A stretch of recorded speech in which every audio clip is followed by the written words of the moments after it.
Hallelujah! Praise the Lord! Glory to Jesus! God bless the Philippines. God loves the Philippines and the Filipinos. Lahat ng signs ng end times at ang pagbabalik ng mahal na Panginoong Jesus ay nangyayari na sa kasalukuyan. Bukang bibig na po ang World War III. Ayaw ng Diyos na maghirap ang kanyang mga minamahal na anak, kaya ang Third World War ay mangyayari matapos ang rapture. Anytime now, it can happen. Ang pagdagit ng mga true born-again Christians upang salubungin ang mahal na Panginoong Jesus sa mga alapaap.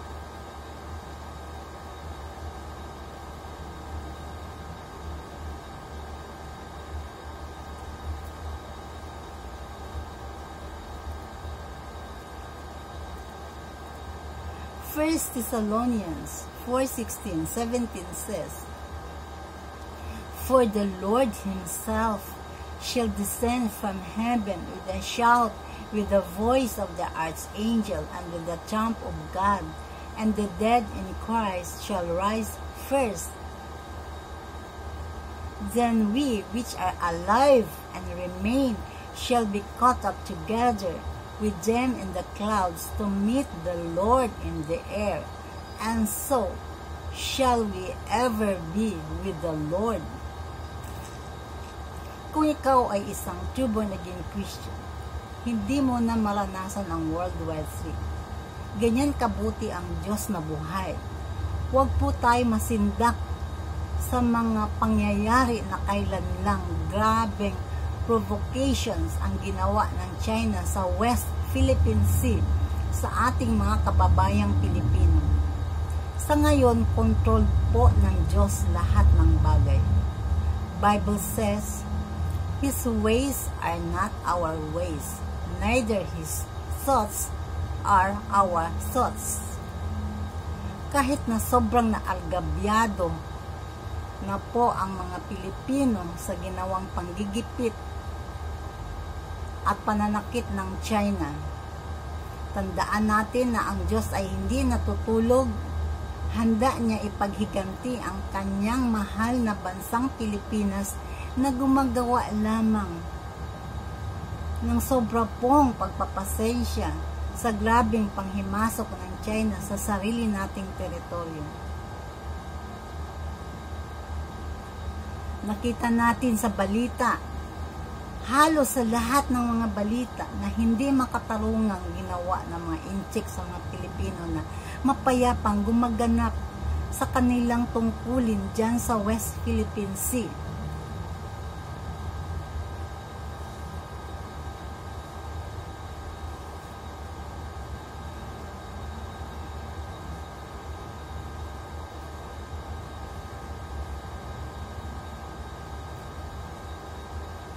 Nakakadismaya po ang sinabi ng isang mataas na government official na ang nangyari na yon ay misunderstanding lamang.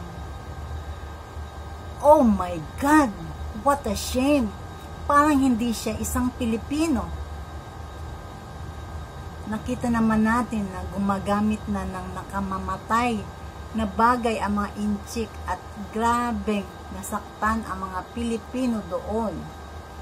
Siguro ayaw lang na ma-invoke ang Mutual Defense Treaty at takot na magkagera. Ang dapat nating gawin, mga minamahal, ay manalangin tayo, magsisi upang kahabagan tayo ng Diyos at ipaghiganti niya tayo. Magpasalamat, magpuri sa lahat ng nangyayari, whether good or evil. Pag Diyos na ang kumilos, wala na pong makakatayo. Nahum 1:6 says, "Who can stand before His indignation? And who can endure the fierceness of His anger? His fury is poured out like fire. and the rocks are thrown down by him. Dito sa ating bansang Pilipinas, marami na ang naglilingkod sa buhay na Diyos at nagkaroon ng kaligtasan ang kaluluwa. Kaya dahil dyan, nalugod ang Diyos at nakakatulong ito upang hindi masakop ang Pilipinas. Nabunyag o natuklasan na ang mga lihim na bagay tungkol sa pagsakop ng China sa Pilipinas.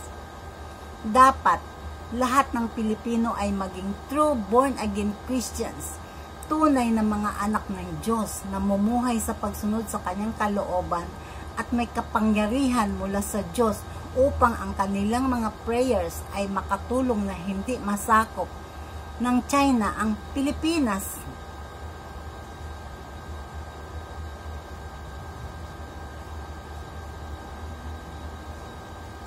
Pwede nila palayasin o i-cast out in Jesus' name lahat ng mga mananakop na Chinese dito sa loob ng ating bansa at sa West Philippine Sea, because a true born-again Christian, sincere, humble prayer as a true worshiper ascends to heaven. James 5:16 says, "The effectual, fervent prayer of a righteous man avails much." Itong mga incheck na lumalaganap na sa ating mahal na Pilipinas ay hindi tayo naging mangmang o walang alam. Nalaman na natin ang tungkol sa kanilang pagdagsa at paglaganap sa buong bansa natin. Ito ay upang sakupin tayo. Sa madaling panahon, nahawak na ng mga armas ang mga incheck na yan upang isakatuparan ang kanilang pagsakop. Pero, imposible mangyari yan dahil mananaig ba ang China na mostly ay atheists sa atin na tinatawag na modern Israelites, the spiritual chosen people of God. Binigyan tayo ng tapang galing sa Diyos upang labanan at magtagumpay sa sinumang kaaway ng bansa.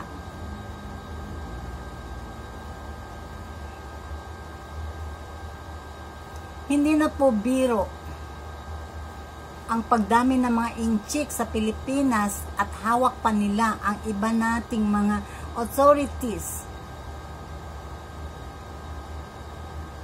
Siguro hindi lang yan si Mayor Alice Go, madami pa ang nasa kapangyarihan sa ating bansa na Chinese nationals na nagpanggap mga Filipino citizens na sangkot sa pagsakop sa Pilipinas. Huwag tayo matakot. Tuloy lang ang laban dahil Diyos ang ating kakampi. Amen. Chronicles 20:15 says, "Do not be afraid or discouraged, for the battle is not yours, but God's."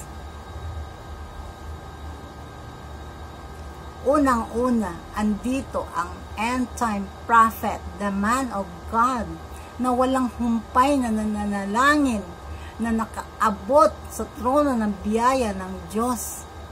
Kasama ang ating mga kapatid na true born-again Christians na nag-pray palagi sa ating bansa. God is so good dahil ang masamang gawain ng inchik dito sa ating bansa na labag sa batas ay bulgar na. Pinaikot-ikot tayo ng kasinungalingan ni Mayor Go, pero hindi umubra dahil binigyan tayo ng talino ng Diyos upang matuklasan lahat ng masasamang balak ng pagsakop ng China sa Pilipinas. The truth shall prevail. Kailanman ay hindi magtatagumpay ang kasinungalingan dahil kakampi natin ang Diyos. Siyempre, mas matalino tayo kaysa mga incheck.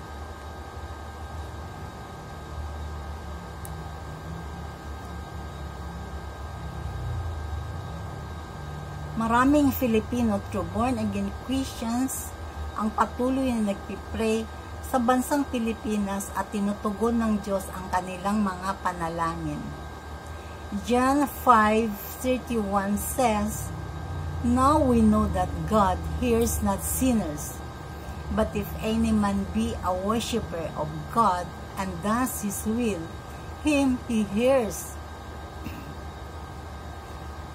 Kaya ngayon, di na kayang sakupin ng anumang bansa, lalo na ang China, ang Pilipinas. Kahit maraming traidor na kababayan natin ang nasisilaw sa pera, pero sa kabuuhan, di magtagumpay ang mga incheck sa kanilang pagsakop sa Pilipinas dahil marami na dito ang true born again Christians. Sila ang mga tunay na Pilipino na nagmamahal sa ating bansa. Dahil din sa mga prayers, saludo tayo sa isang barangay captain na hindi pumayag na ibenta ang 54 hectares na ancestral domain. Kaya sinuspende ng mayor na ito, at kung nagkataon na pumayag ang kapitan, ay lalawak pa ang kanilang balak na pananakop.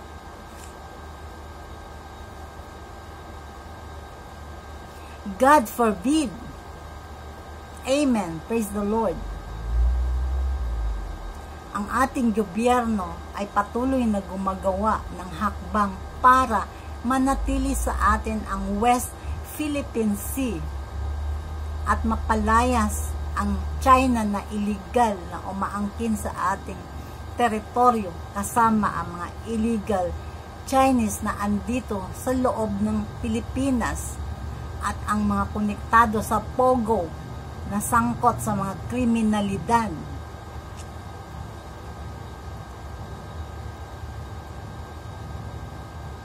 At upang maging true born again Christian, maari po mag-watch sa YouTube or Facebook JMCIM live stream Central.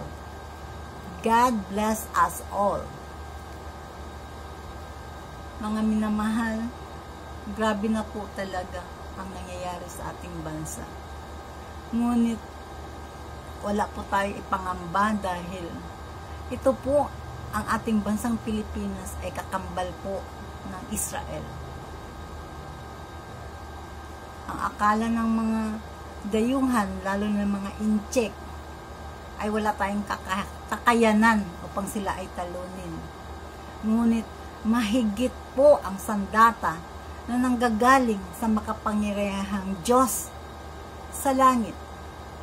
Nakita naman natin ang parusa sa China, ang parusa na nagmumula sa kaitas-taasan, ang Diyos na buhay na makapangyarihang nagbibigay ng parusa sa lahat ng mga masasamang tao. Maraming salamat po sa inyong lahat. Thank you, Jesus.